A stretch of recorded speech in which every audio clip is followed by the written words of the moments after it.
Haha. Well, I just want to say thank you for the 2K. I started my channel with gaming content, then it grew over time, and here we are now. And something big that I wanted to say is that gaming in this channel is officially over. I have more fun making discussion videos than trying to cover a video game that doesn't share any type of connection with the viewer and the content creator. I felt like some kind of robot when doing those videos, and I just wanted to say that I am done with it. I'm going to stop protecting that game and say that yes, it was good back in the days, but after a couple hours, it is getting boring. That's all I have to say. Had to get this crap out of my chest. What's up guys, Fee here, and in today's video I will be explaining the story of the Monkey King. I think that this story will probably need more than one video, of course, and I'll probably extend it to another video. If it's longer than that, then for sure it will end in 3 videos. But I'll see how my own pacing is. Now, if you have any type of questions regarding how I talk,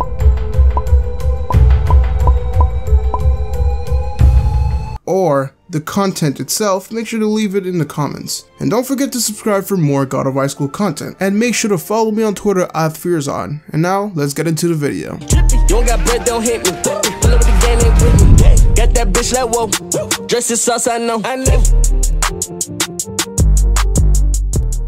As you guessed it, this video will contain spoilers, but a lot of them. And this was your warning. 1,000 years ago, before the God of High School, the Monkey King wasn't considered a god yet. He was still seen as a savage creature, a monster. Even the gods were calling him the King of Monsters. And eventually the young master went on a journey through the heavenly realm, or known as the Divine World, one of the 3 realms of the God of High School. The 2 others are the Sage Realm, where monsters, demons, and creatures are living in, and there's the Human Realm. Yeah, you guessed it. But of course, before challenging the gods, the Monkey King needed some kind of armor. Something super strong so it couldn't break easily when fighting strong opponents. And this is where the Monkey King meets a blacksmith by the name of Hephaestus, known for making Hercules' club, Buddha's sword, and now the Monkey King's armor. But for obtaining the armor, he needs to get something special. Something stronger than the metal they call Barbadium, a holy ingredient of extreme durability that can hold souls. Something alive like the Monkey King and the blacksmith.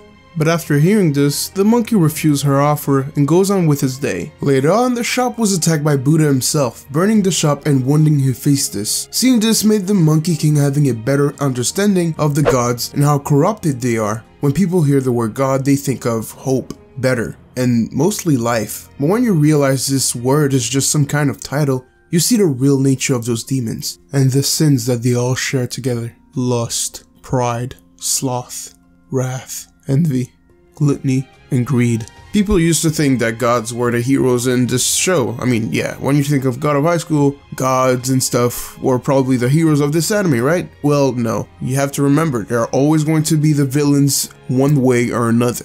This is not 7 Deadly Sins. Those angels are the demons of this story, you people. They will kill if they have to. They will destroy a whole damn realm with their own fists. But yeah, just remember that those are the villains of the story. More than all of that, the Monkey King had one thing to do: sacrificing the blacksmith. And he knew that sacrificing other people's life just to protect himself won't be enough. So by passing the test, he throws the blacksmith in the furnace, creating the greatest creation she ever done. An armor that can decide if the owner is worthy or not. An object that can decide your fate by putting it on your shoulders. After this moment, the king received his unbreakable armor, Yongpyo. The next object was Yui, the staff we see him use as his main weapon, and one of the most heaviest objects in the world of God of High School, weighing almost 80 million tons. How did he obtain it, you ask? Well, for starter, Yui was a stone that was held in the Dragon's King's place, that was in the Sage Realm, and this stone was not able to move 1 inch, until of course the king came by and moved it like he owned it already. After this day, no one was able to move or lift Yui, except for one character, but we're not going there today. So, with that said, the king went on killing gods in the heavenly realm, hundreds of them. He was known for being a god killer, and this has given us a really good perspective of how strong gods really are, because having a monster like the Monkey King breaking into the heavenly realm and killing some of them tell us that some creatures in the realm are as weak as monsters, and this is not it. When a god is not good enough for the heavenly realm, they're just being kicked off of the party just to be sent to the sage realm, and when this happens, they are officially confirmed as monsters. So there could be a possibility of having creatures from the heavenly realm helping the king killing gods. And this brings back to another theory that the Monkey King was a god before being a quote-unquote monster. Because let's not forget that the fox, the Nine Guardian fox, was kicked off because he took revenge after being betrayed by the Jade Emperor and destroyed half or heaven completely. Because in the anime they're saying half, and in the webtoon they're saying heaven in general. So to make it more believable, we're going to say half. And he was sent in the human realm, considered as a monster. So I think that the Monkey King was in heaven before being in the sage realm, because for a monster he does has country breaking weapons, like really powerful weapons like Yui, Kinto-un, and the Gourd. Those are god destroying weapons and he has them. We still don't know how he got the two other weapons, but listen, what I think is that he got kicked off heaven because he was also betrayed by the Jade Emperor, or he was just not welcome there, and you know, he was sent to the sage realm, knocked his head out just like Goku, and lost his memory. It would be really cool because, you know, Yeonji Park is actually putting a little bit of reference of any type of anime in his webtoon, like Naruto, One Piece, and obviously Dragon Ball. But if this is actually something like true, this would put the cherry on top. So eventually, after 600 years, the Monkey King declares war against the heavenly realm and creates a team composed of 9 kings of each area in the sage realm, but unfortunately we only know 3 of them. Of course, we had the Monkey King, the strongest out of the 3. Next, we have, in my opinion, the best girl of the series. I don't know for you guys, but when I watch interspecies reviewers,